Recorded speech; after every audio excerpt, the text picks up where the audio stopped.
Vambora começar mais uma aulinha. Bom dia, boa tarde, boa noite, boa madrugada, galera! Ainda dentro da sequência de ecologia, a gente vai falar de biomas terrestres. Lembrando que quando a gente fala de biomas, a gente tem o liminociclo, o talassociclo e o epinociclo. O epinociclo é um bioma terrestre. E aí você tem o ambiente marinho e o ambiente de água doce. Porém, para a tua prova, de todos os biomas, o que mais cai são os biomas terrestres. Porque o bioma marinho e o bioma lucícola não tem quase nada para te perguntar que te faça gerar uma dúvida, uma dificuldade. Mas esses biomas que estão aqui, esses biomas terrestres que estão aqui, são os que costumam cair na prova. Então, olha só. Galera, professor, eu tô ali desanimado com o Enem, não sei o que estudar. Cara, se tu não sabe o que estudar biologia, assiste esse canal, porque aqui é o seguinte, a gente não vai ficar enrolando de mimimi, botando, vou te falar aquilo que vai cair na tua prova, a gente vai ser objetivo, a gente vai ser claro, tranquilo? Sem mimimi. Mas o meu professor demorou 3 semanas para dar esse conteúdo que tu deu em 10 minutos.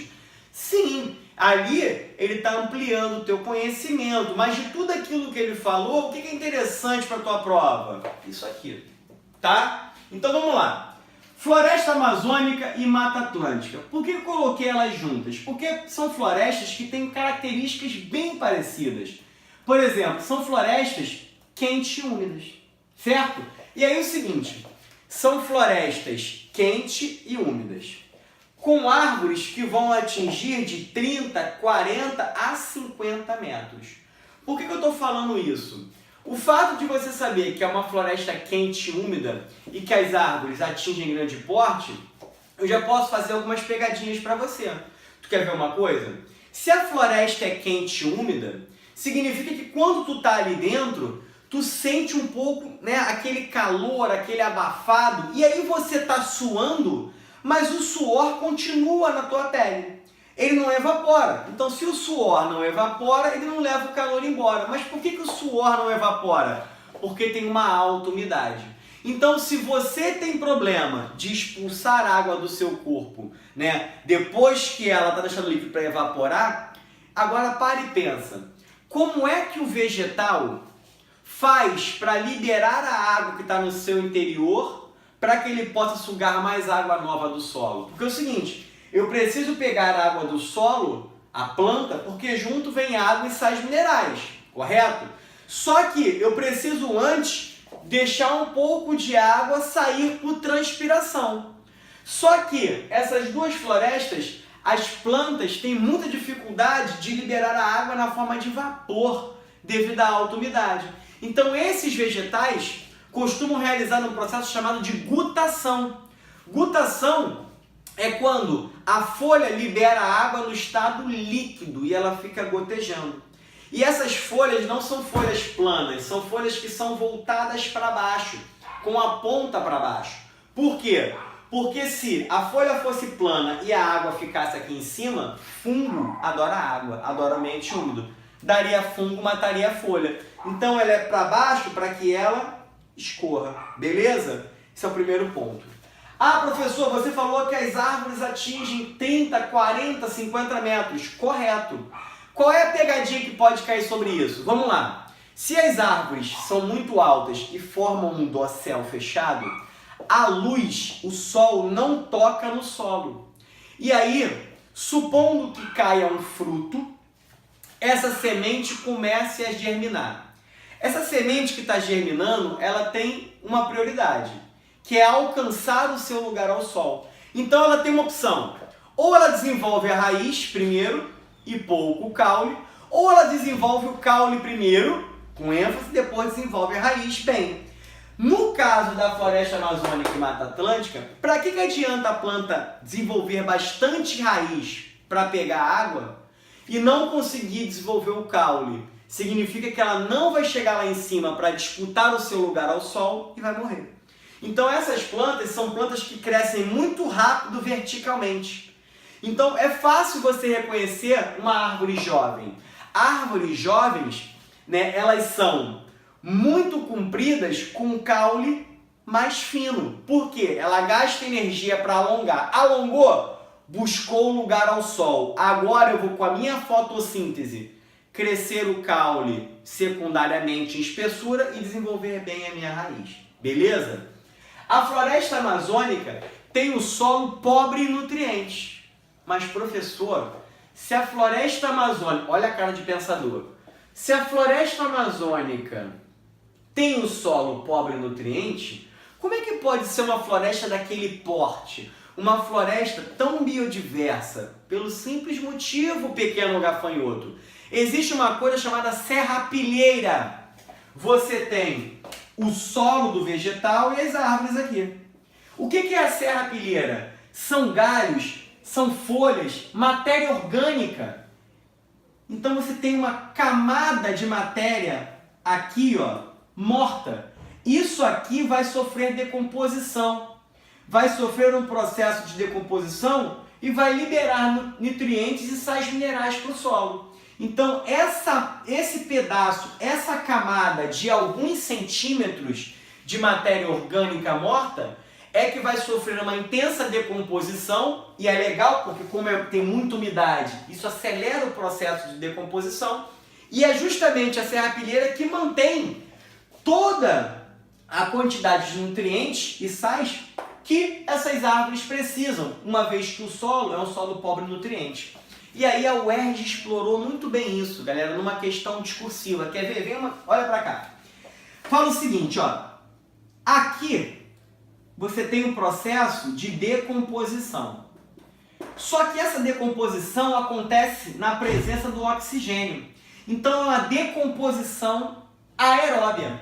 E aí a questão da UERJ perguntava o seguinte: por que a concentração de oxigênio a partir de 15, 20 centímetros do solo é maior do que a quantidade de oxigênio que está a 10, 15 centímetros próximo ao solo? É muito simples.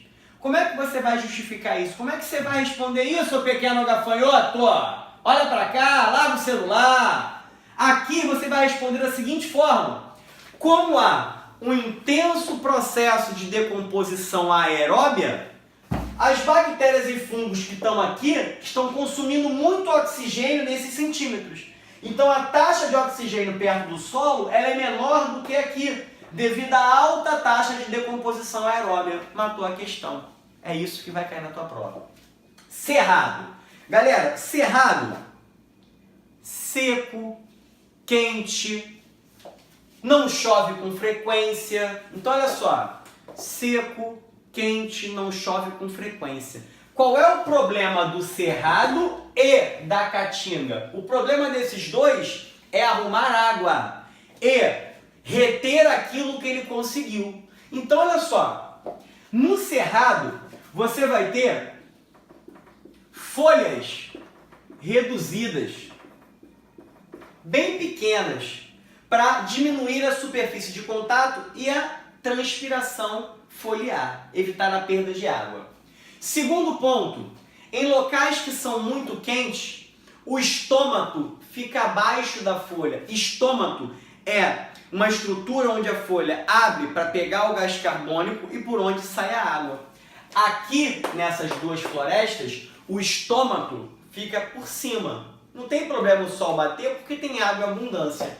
Aqui no cerrado e na caatinga, o estômago ele fica voltado para a parte de baixo da folha, evitando e diminuindo assim a transpiração. Então tenho folha reduzida, estômago abaixo da folha. Aqui eu vou ter uma raiz profunda. Por que essa raiz tem que ser profunda? Para atingir o lençol freático, para a planta, ó, de canudinho tranquilão, só sugando água, molezinha, tá? Então, ó, folhas reduzidas para evitar a perda de água excessiva. Estômago voltado para baixo da folha para evitar a perda de água. Raiz profunda para atingir o lençol freático. Porém, no cerrado existem queimadas constantes. Constantemente acontecem queimadas naturais. Por quê? A folha seca com uma intensa radiação solar pega fogo. Então, plantas que estão aqui possuem o caule retorcido, casca grossa ou suber grosso.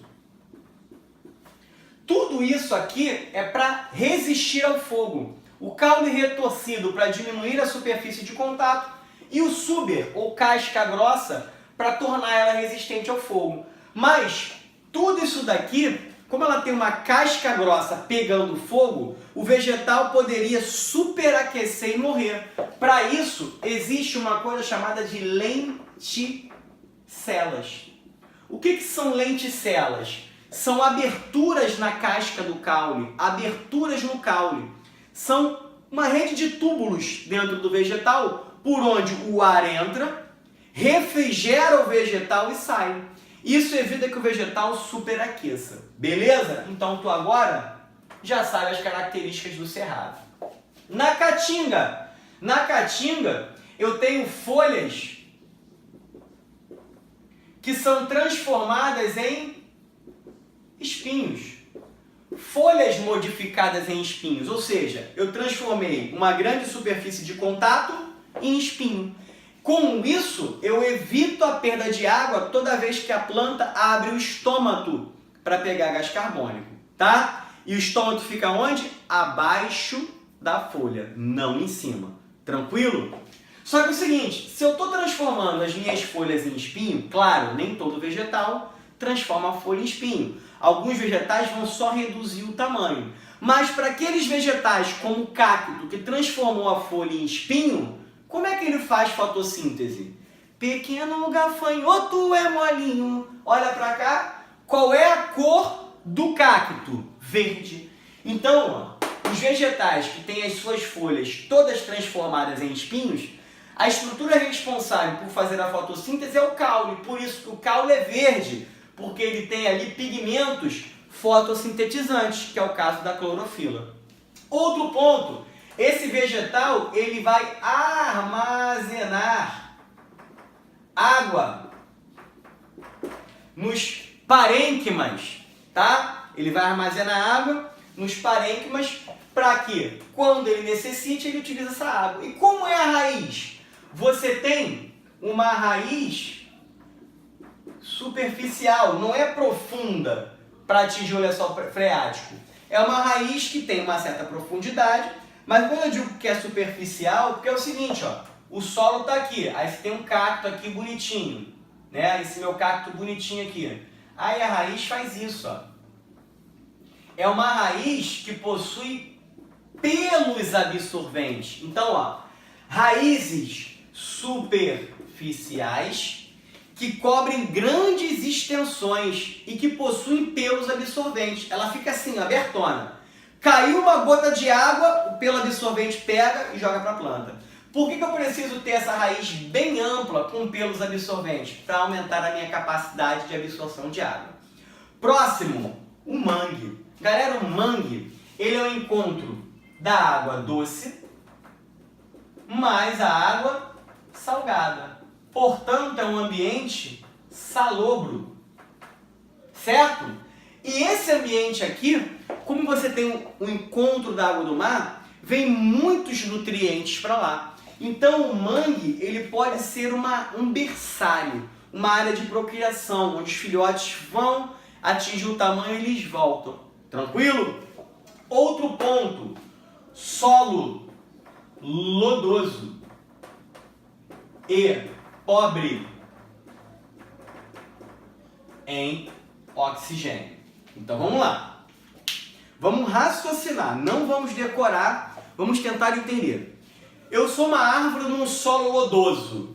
Eu não vou conseguir me fixar. O que eu vou ter para me adaptar a essa condição? Raízes escoras. Raízes escoras são raízes que podem partir do meio do caule, como se fossem braços, para fazer com que o vegetal se apoie naquele solo lodoso. Então, raízes escoras para melhorar a fixação. Beleza? Só que o seguinte, o solo é pobre em nutrientes. Olha para cá.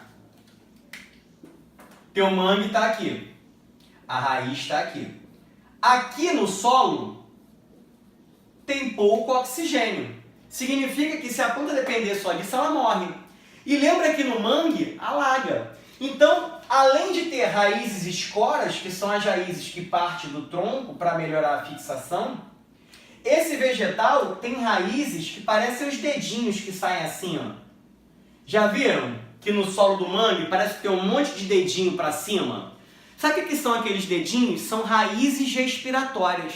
Essas raízes respiratórias ampliam a capacidade de absorver o oxigênio, porque o solo é lodoso. Tranquilo? E mais, quando a maré enche, isso como se fosse um snorkel. Tá ali para fora e a planta não se afoga. Tranquilo? Então, galera, esses são os biomas que costumam ser cobrados na tua prova. 99% das vezes que se fala de biomas terrestres, se cobram os biomas mais típicos, que são esses aqui, os biomas brasileiros, tá? Florestas de araucárias, pampas, mata de cocais, nunca vi cair, tá?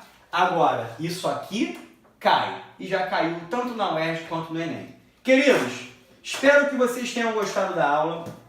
A nossa próxima aula vai ser sobre meiose, briófitas, pteridófitas, vai ser sobre tudo, para que você fique preparado para o teu vestibular. Galera, gostou do vídeo? Deixa o like. Qualquer dúvida, deixa o comentário e ativa o sininho aí. Para quem está fazendo o Enem, eu estou com apostilas com questões do Enem, de biologia, química, física, matemática, geografia, história. O que é isso, professor? Eu peguei todas as questões dessas disciplinas que eu falei, de 99 até agora, o último vestibular. Peguei tudo isso e coloquei numa apostila separada, tópico por assunto, e com gabarito comentado. Então, se você quiser receber o material, entre em contato comigo. Como é o meu material? Acesse a minha página, Mais Biologia. Lá tem os vídeos mostrando como é esse material. É uma apostila com todas as questões do Enem, com gabarito comentado. Valeu? Galera, fica com Deus. Beijão na sua alma, deixa gravadinho aí. E ó, olha que quadro lindo, ó. Mentira, tudo rabiscado. Fica aí. E foco no Enem, hein?